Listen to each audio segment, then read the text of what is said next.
Gacha games are more popular than they have ever been. There are a ton of them to play and even more on the way very soon. Wuthering Waves became the first competitor to the titan industry of the genre, and even drama has sparked up regarding the controversy from these games. This genre has evolved from being mostly just pixelated mobile games to this.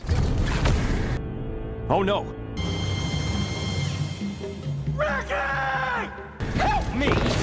Help me!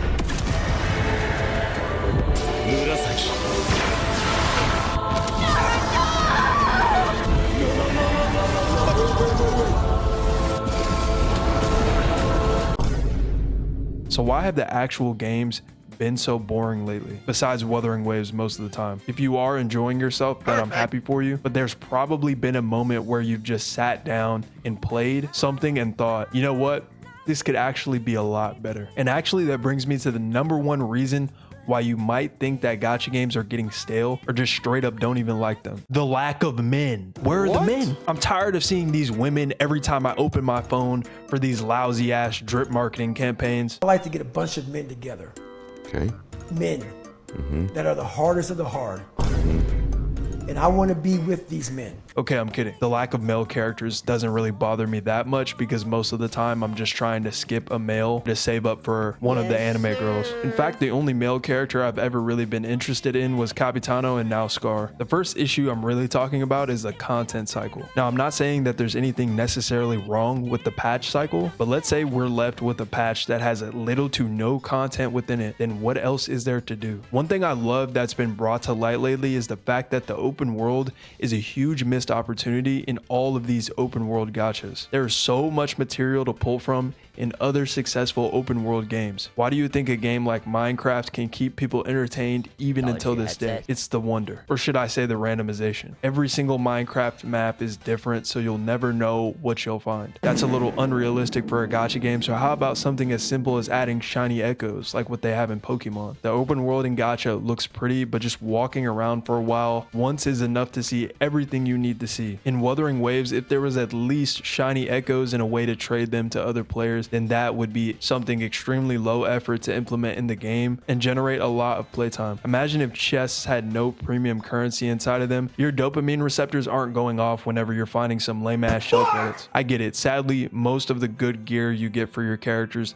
is locked behind the gacha, and skins for characters are already being monetized. I also actually think that skins could be added more frequently. There's tons of ideas online already, but an incentive to explore the open world or grind the game in general outside of the daily grind would be nice, because believe it or not, the time gate is not very appealing to anybody viewing gacha games from the outside looking in. In the wider video game space, people don't even like battle passes that make them feel like they have to get on the game every single day to treat these pixels like it's a part-time job. And it's not like these companies don't have the money to do it, because the genre is one of the most, if not the most lucrative way to make money in the gaming sphere. But yeah, sometimes these games are just trying to monetize everything. Only seeing monetary gain in every single action that you make is only holding back gacha. But DG, the point of gacha games is to make money. Yes. Wow. Sadly, there are people out there that think like that. Obviously, the point is to make money. But then at that point, why don't they just scrap the whole idea of the game in general and set up a PayPal so you can donate to them directly and they don't give you anything in return? Get this, you can actually choose to implement something that will increase the overall quality of the game, that will in turn passively make you more money because people are happier to play. I don't want to have to feel forced to play something just because it gives me pulls, and you wouldn't play most of the events if there was no currency for you to gain. It's starting to get irritating that a product will have so much potential but continues to suffer because a company wants to make 55 million instead of 50 million this month. Creating endgame that's completely designed to get you to buy the new characters needs to stop. HSR is the biggest offender of this, and they blatantly don't try to hide it. Shilling the new units a little is fine, but we all know there's a difference between making your new anime girl feel a little stronger and then making endgame near impossible when you're already in debt because you were doom scrolling on Twitter looking at fan art. And I also understand that they want to make it so a new player can join at any time and dominate the endgame just by spending money, but there isn't many people blowing $1,000 as soon as they start playing. And to Wuthering Waves, please stop trying to copy Genshin Impact. Look, I'll say it how it is.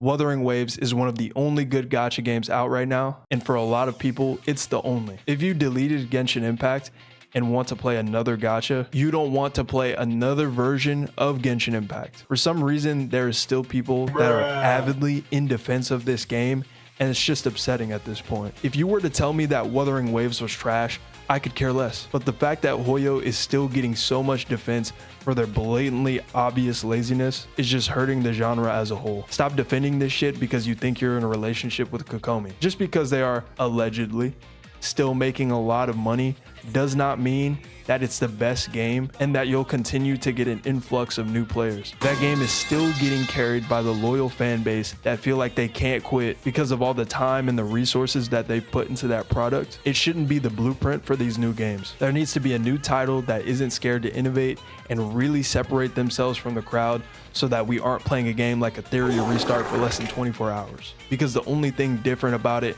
is the fact that there isn't a 50-50 system, but it's still very similar to so many other games and still has the same downsides in spades. I know a lot of people would like to see PvP in Gacha, but I'm sorry to tell you, it might not ever happen if that involves any sort of monetization. People that like to fight with their wallets is a very niche audience because most people who play these games are free to play. So it's no surprise that a lot of people quit Ethereum Restart so quickly. And God forbid you started even a day after the game came out because you're automatically behind on resources when it comes to PvP. As for endgame players, it's easy to stagnate and make little progression once you get to a certain point, and that's a snooze fest in itself. Some people may say you can avoid PvP, but that's the real endgame. This game will pretty much never attract new players, and that is extremely important for growth. So at this point, let's just pretty much give up on the whole PvP thing. This actually seems like it had a lot of potential, but gachas need to stop randomly abandoning the free-to-play audience and think that they can get away with it. Sorry, I have a lot of animosity towards this pile of shit. I forgot that I still had this virus on my computer. I had to get rid of that ASAP. I will say Ethereum Restart is a lot better than whatever they were thinking with Tower of Fantasy. If you want to see a complete masterclass on what not to do, then play this train wreck for about 15 minutes. This is what your favorite gacha could potentially turn into. Power creep isn't even the word. You needed to use the next character that they threw at you. I get a little bit of a grind, but if it's preventing me from being able to get some vitamin D, then that's way too much. I'm still waiting patiently for these new gacha games to show people that you don't have to treat your player base like complete trash in order to make a profit. Wuthering Waves already exposed a little bit of that by being able to listen to their audience, but I think we still have a long way to go. Let's pull back a little bit from aggressive monetization. Basically just forget about PvP and be more unique instead of trying to copy each other at every given moment. Let me know if I should crash out on the Woowa community so we can have something to talk about in the space. Okay, obviously I'm just kidding for anybody who thinks I'm being dead serious right now. At least our community isn't anything like the Marvel Rivals community.